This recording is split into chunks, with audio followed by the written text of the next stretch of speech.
You made a horrendous mistake. You're fired. Don't ever come back to this company. Gelling that, the manager stormed out of the room. So, I'm getting fired, huh? I've been contributing to the company without any major errors, but it seems I need to start job hunting. But on the second day after being fired, my cell phone suddenly rang.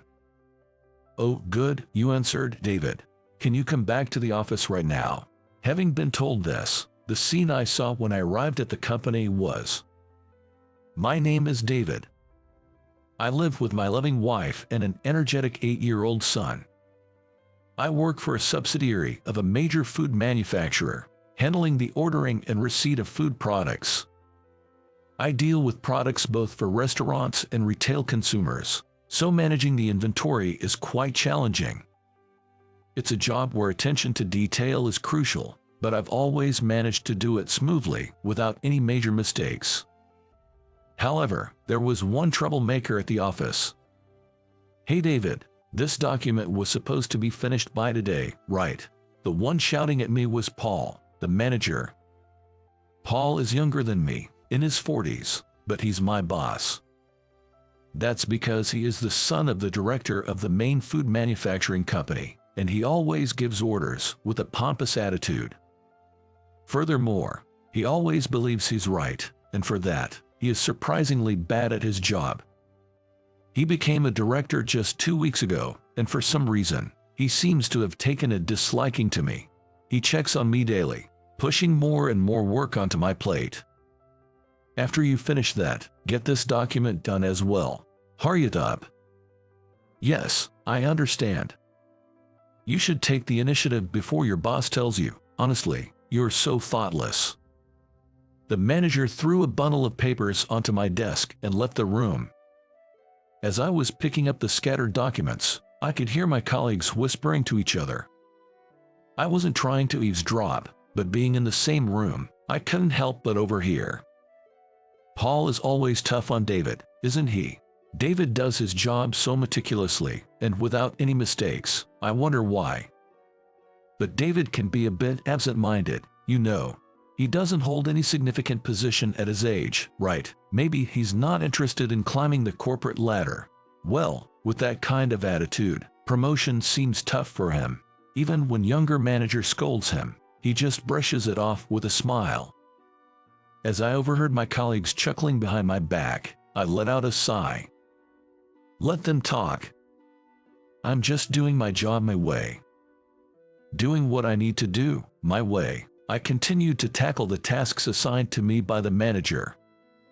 However, one day, while I was working as usual, a colleague suddenly began to panic.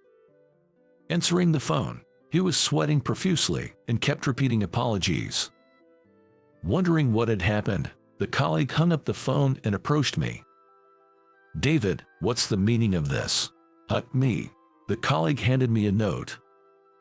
The content was a complaint from a major client. What's going on? We ordered 50 units of the regular business product and 500 household items to hand out as samples, but they received only the 50 units of the business product.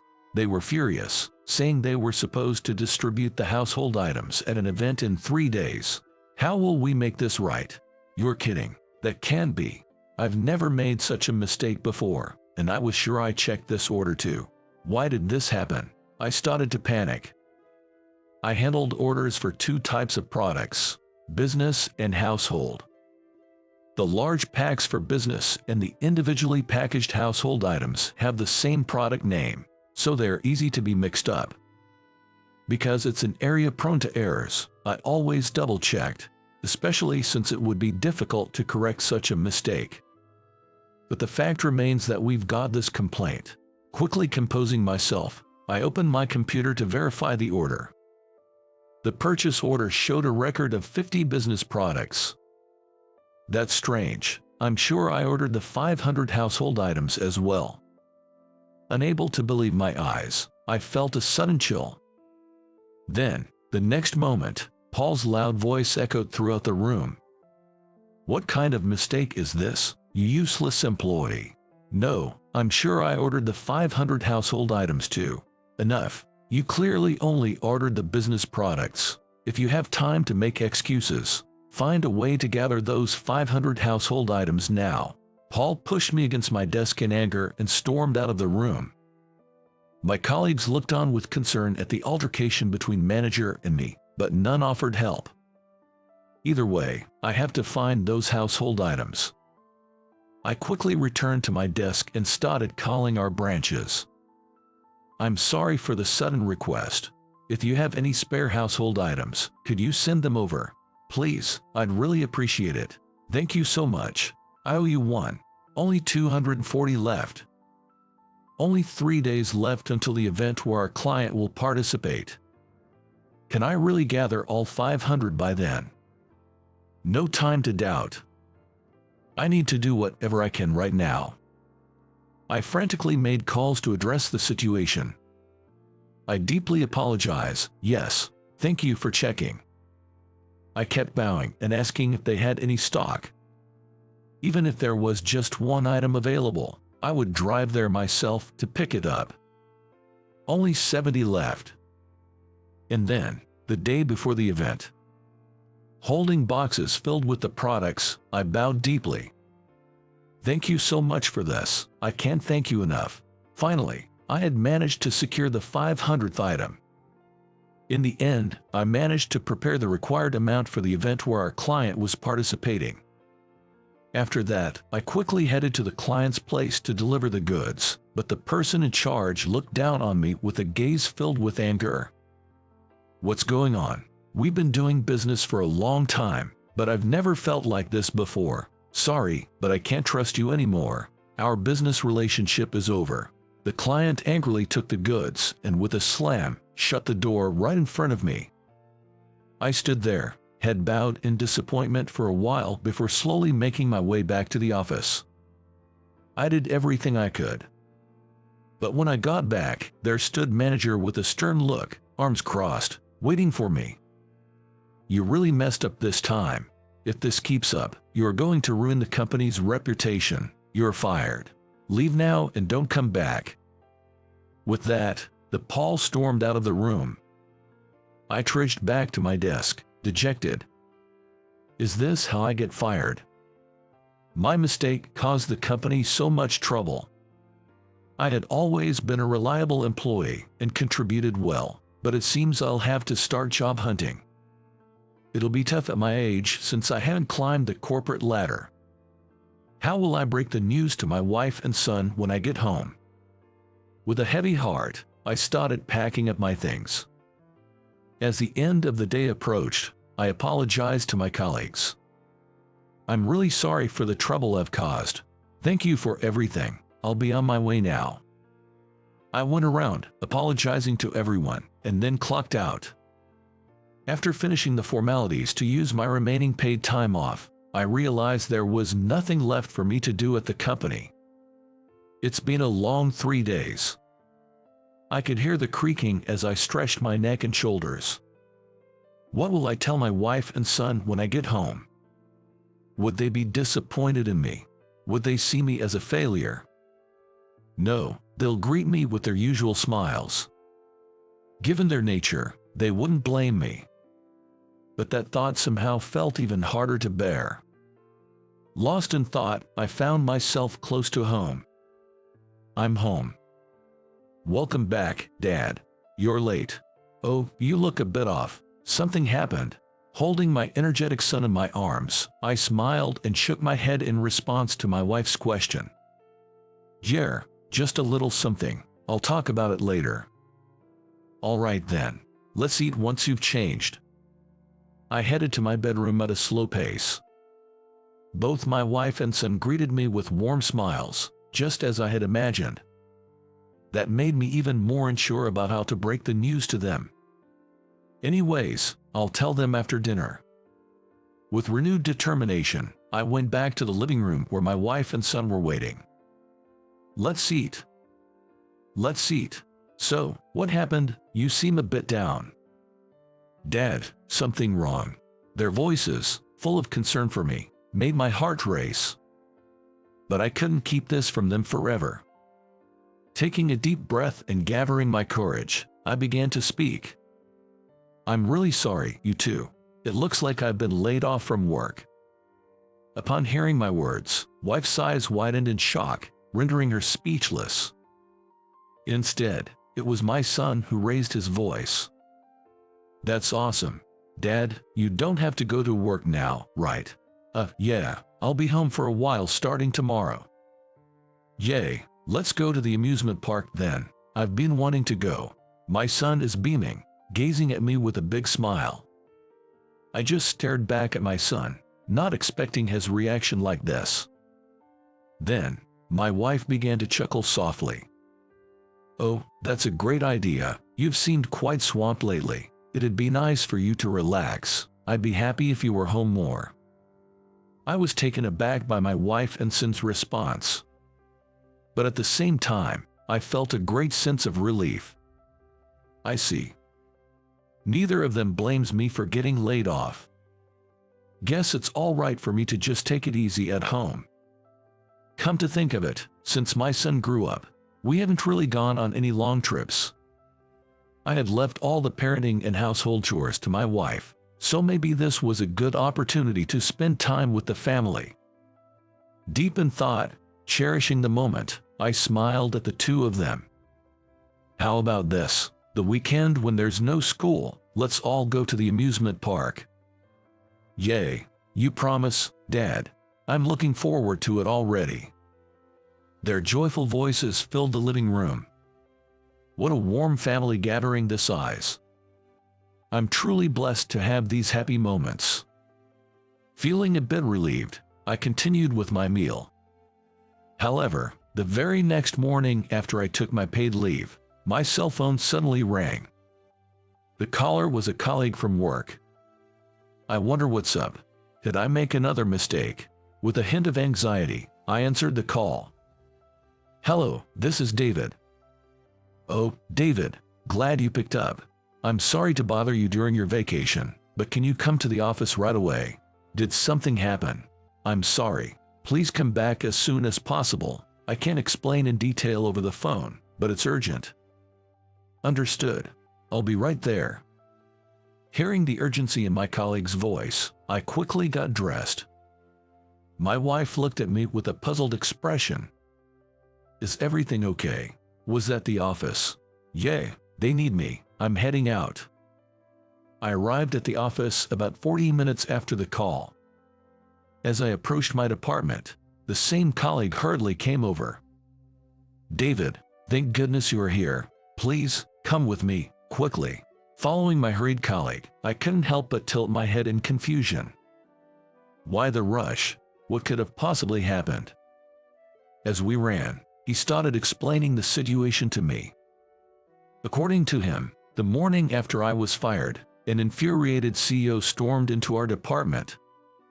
Why isn't he here? Explain this. Are you talking about David? We're okay without that guy. Paul, who was there, tried to calm the CEO, but that seemed to make him even angrier. What are you talking about? Just bring David back now. That's when they decided to contact me. Hearing my colleague's story, I was still puzzled. But I was fired, right? My colleague looked just as baffled. Leading me further, we soon came upon the CEO and a visibly upset manager. Hey, David, good to have you back. I was under the impression I was fired. Hearing the word fired, the CEO opened his mouth in surprise. But soon, he broke out into a hearty laugh. We'd never let you go. Without you, who's going to manage transactions for the company? With that, the CEO showed me his computer screen. There, I saw the order page for our products. Spotting a red warning icon on the screen, I couldn't help but raise my voice. Hey, something's off here. It looks like no orders have been placed since the day after I got fired and went on paid leave. Well, that's because you weren't here. Why would orders stop just because I'm not around? Because, David, it's a job that only you can handle. The CEO then handed a note to Paul, who sat silently. Paul, can you place the order from this note? Sure. Upon receiving the note, Paul moved to the computer. However, as he was about to place it, he stopped, looking utterly confused. "Excuse me, what's written here? I need this in English to place the order." Hearing Paul's words, the CEO burst into hearty laughter. After a short while, he regained his composure and looked straight at me. "All right, David, can you handle the order from that note?" "Wait, what? No way, if I couldn't do it. There's no way David could." "Just get up and hand that note to David." Following the CEO's command, Paul, looking a tad grumpy, passed the note to me, pushing it into my hand with a look that said, "Like you can't do any better." I took the note, sat at the computer as instructed, and checked the order details. Then, I began placing it as usual. "This is a food product from Singapore. I'm placing the order now." "Is that English?" The words look all jumbled. "The next item is from Australia." What's this product called? I can't read this at all." Paul kept interrupting, but I steadily continued with the order. Once I'd entered all the items from the note, I turned to the CEO. "If there's anything else, I'll order it right away. We have our regular order with South Africa coming up soon, right?" "That's right. Hey, if there are any order requests, bring them over. David's back, and he can handle it right away." Upon hearing the CEO's words, several employees immediately rushed over. "David, could you please handle this? I need this done too, and urgently." As I busily input the orders from the forms being handed to me, I overheard Paul mumbling complaints from afar. "I can't believe it. How can David, of all people, place these orders?" That's when it hit me. It seems Paul didn't know I was proficient in English dialects. In fact, during my college years, I had researched various English dialects and had almost aced the test. I had especially studied English influenced by local languages in places like Singapore and South Africa, which allowed me to understand order forms without constantly looking up local terms. Being able to read and write all communications with vendors from those countries had been quite beneficial in transactions. Once I had finished inputting all the requested orders, I double-checked the product names and quantities. "All right, everything seems correct, and send." I felt relieved to have successfully placed the orders, but I then noticed something odd. What's this? This computer was exclusively for orders, and it displayed order history and the last update history once an order was finalized. Moreover, an employee ID was required to operate this computer, so the name of the employee who was using it at the time was also recorded. Upon checking the records, the last update was still on the day I was told I'd be fired. However, the last person to update it was listed as Paul. I see, that's what happened. "What's going on, David?" Everything became clear, and I stood up abruptly. "The order mistake the other day wasn't my fault. Isn't that right, Paul? What are you on about now? It was your mistake, and that's why you were fired, wasn't it?" Confronted by my accusation, Paul, with a red face, retorted. He fervently pointed to the computer screen I had been working on. "You were the expert at ordering, weren't you? Plus, you just said that you're the only one who can understand that gibberish English, right? You really won't admit it, will you? Then, let me show you the evidence." With that, I promptly printed out the screen. I showed the printed paper to everyone present. "Take a look here. It says Paul under the last updated column, doesn't it?" "No, that's..." Paul stammered, flailing his hands, but everyone's gaze was fixed on the paper I held. The CEO took the paper from me, staring at Paul's name intently. After a moment, he said in a grave tone, "It seems it's time for you to leave this company, Paul." "No, this must be some mistake," Paul began, pale-faced, trying to explain himself.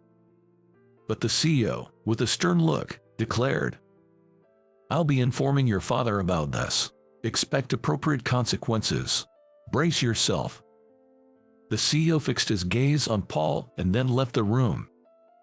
Suddenly, Paul let out a short cry and collapsed weakly to the floor. Meanwhile, I was surrounded by my colleagues, all addressing me at once. David, I had no idea you had such skills. To be honest, I thought you were incompetent. I'm truly sorry. We didn't talk much, and I thought you were a bit odd. I apologize. Hey, it's not like you guys did anything wrong, so no need to apologize. Besides, it looks like I still have a job here, so let's continue to get along, I said, trying to reassure my colleagues. Seeing their relieved expressions, I felt my own tension ease. And so, having proven I hadn't made any mistakes, I safely returned home. When I told my wife and son that I'd be returning to work, they were genuinely overjoyed. A few days later, while I was on paid leave, my cell phone rang again. It was the CEO. Sorry to bother you during your time off. The thing is, I got a call from a client CEO. He insisted that he needed to speak with you directly. That's okay. What happened? After the order mishap, the client wanted to know if it truly was your mistake. They remembered how dedicated and passionate you have been in our dealings with them, and thought there might have been some misunderstanding. Oh, I see. I was brought back to the memories of that time. It feels good to know that our long-standing client had such trust in me. The CEO continued speaking. I always believed you couldn't have made that mistake, but to think that Paul tampered with it, I'm truly sorry for this. After that incident, we had a meeting with the higher-ups, and as a result, he was let go. He deserved it after what he did.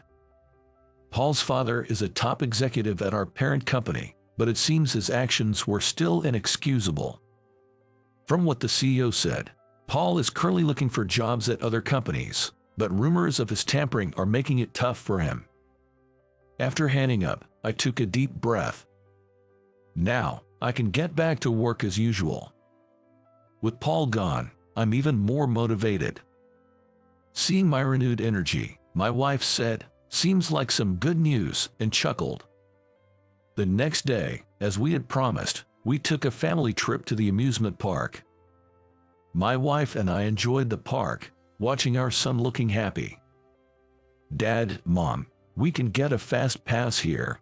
"Oh, they have that handy option." Our son explained that it was a system where we could use the attractions on a priority basis within a designated time. Seeing how much our son has grown without us realizing makes me feel warm inside. And so, we enjoyed the amusement park the entire day. Soon, the day to return to work arrived. I'm off. I left the house earlier than usual. The familiar commute route looked brighter to my eyes. Upon arriving at the office, I brushed off the dust from my suit and slowly entered the building. "Good morning." "Oh, good morning, David. I hate to bother you right as you get in, but could you handle this for me?" In his colleague's hand was an order form for Singapore. "Yes, leave it to me." And just like that, my daily routine began to get back on track.